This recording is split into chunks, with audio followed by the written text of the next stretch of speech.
Hello दोस्तों, स्वागत है आपका हमारे YouTube channel success in life पर। जैसा कि आप आज के इस वीडियो के टाइटल को जानते ही हैं, आज हम बात करने वाले हैं आपकी सैलरी के बारे में। यानी कि आपकी जो नर्सिंग ऑफिसर की सैलरी है, आखिर वह कितनी रहने वाली है। तो आज उसकी पड़ताल करने से पहले हम यह जान लेते हैं, आपकी सैलरी से जुड़े हुए कुछ तथ्य जान लेते हैं। आप देख सकते हैं आपका जो पोस्ट कोड था वह 3/18 था, और उसमें आप देख सकते हैं यहाँ पर कि यह ग्रुप सी की पोस्ट थी। ठीक है, क्लासिफिकेशन ऑन द पोस्ट, यह ग्रुप सी की पोस्ट थी। और साथ ही साथ इसमें जो ग्रेड पे था, यह ग्रेड पे जो था यह कितना था, 4600 रुपये।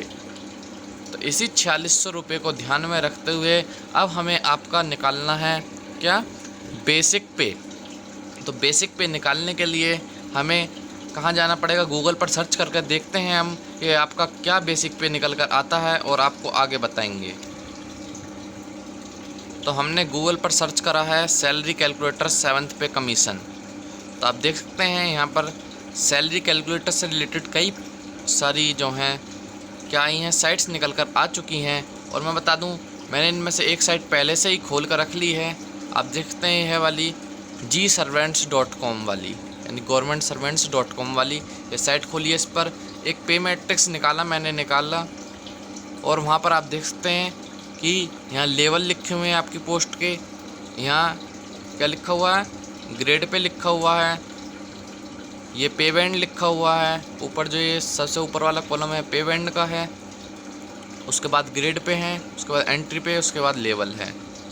ठीक है, तो मैं आपको बता दूं, अब हमें जो आपका क्या निकालना है, बेसिक पे निकालना है। तो बेसिक पे के लिए आपका 4600 ग्रेड पे है, 93 से 94 800 के बीच वाला पे बैंड है। और साथ ही जो आपका क्या हुआ, बेसिक पे हुआ 44,900 रुपये हुआ।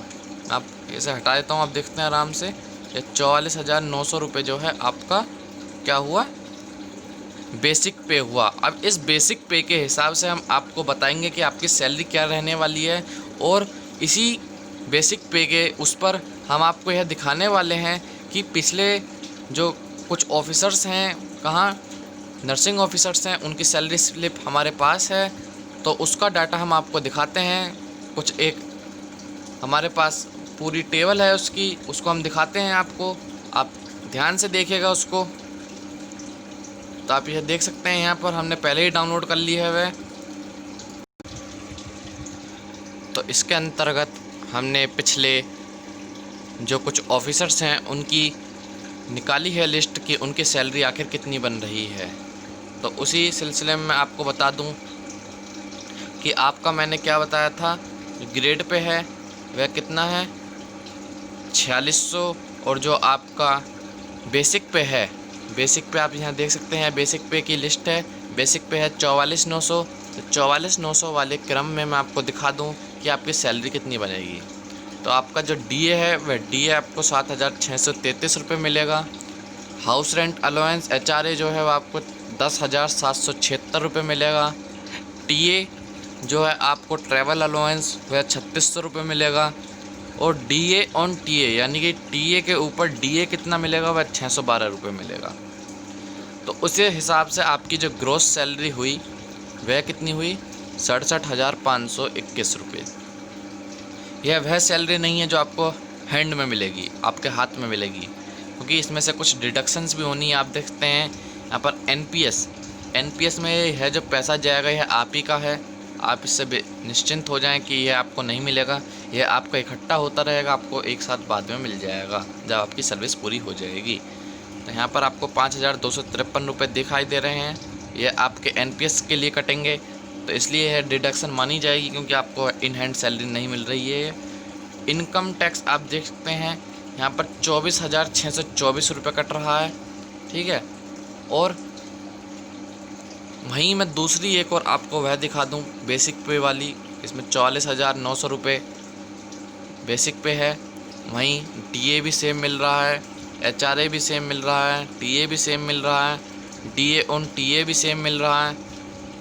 और जो उनकी ग्रॉस सैलरी बन के आई है वह भी सेम है। एनपीएस भी सेम कट रहा है, लेकिन यह इनकम टैक्स ही अलग क्यों कटा? इसके जवाब के लिए मैं आपको बता दूं कि यह जो इनकम टैक्स कैलकुलेशन होती है डिपार्टमेंट की तरफ से, यह अपने लेवल पर होती है। ये लोग आपका टैक्स ज़्यादा भी भरेंगे और कभी कभी कम भी भरेंगे। हर महीने का यह ज़रूरी नहीं है कि जितना टैक्स बनना है उतना ही भरेंगे, क्योंकि जब आप अपनी इनकम टैक्स फाइल करेंगे, इनकम टैक्स रिटर्न फाइल करेंगे, तो उस समय आप अपना रिफ़ंड ले सकते हैं। यदि आपका ज़्यादा अमाउंट इनकम टैक्स में जा चुका है तो वह आपको रिफ़ंड के रूप में मिल जाएगा। यदि कम गया है तो आप उसको थोड़ा और करके अपना टैक्स जो है वह दे सकते हैं। इनकम टैक्स रिटर्न फाइल करने के टाइम पर आप यह अपना इनकम टैक्स वापस ले सकते हैं यदि आपका गलती से ज़्यादा चला जाता है। तो आप देख सकते हैं आगे जो इन हैंड सैलरी मिलने वाली है वह कितनी है। आप देख सकते हैं यहाँ पर टोटल डिडक्शन जो हुई है वह कितनी हुई। ऊपर जो हुई पहले वाले में 29,937 और नीचे वाले में कितनी हुई सोच कर बताएं जल्दी। वह हुई 21,525 रुपये। और जो सैलरी इन हैंड आई वह आई 45,996 रुपये। तो मैं आपको बता दूं यह इनकम टैक्स भी ज़्यादा काटा हुआ है, इसमें भी आपको कम काटना चाहिए था। तो यह आपकी सैलरी का तकरीबन 47 से 48 हज़ार इन हैंड होनी चाहिए थी सैलरी। तो इसी के साथ मैं आपको बता दूं कि आने वाले कितने साल बाद आपकी सैलरी 1,15,000 प्लस होने वाली है। ठीक है, तो मैं आपको बता दूं आने वाले 5 साल के बाद आपकी सैलरी 1,20,000 के करीब पहुंच जाएगी, क्योंकि आप देख सकते हैं अब 7th पे कमीशन चल रहा है। 8th पे कमीशन के आते ही आपकी सैलरी में बड़ा उछाल आएगा। और साथ ही साथ हर साल DA भी आपका बढ़ता रहता है। उस हिसाब से आपकी सैलरी जो है अगले 5 साल के अंदर ही 1,20,000 पहुंचने की पूरी उम्मीद है। और इसी के साथ यदि आपको हमारे चैनल से जुड़े रहने में फ़ायदा लगता है तो आप हमारे चैनल को अभी सब्सक्राइब करें। जय हिंद, जय भारत।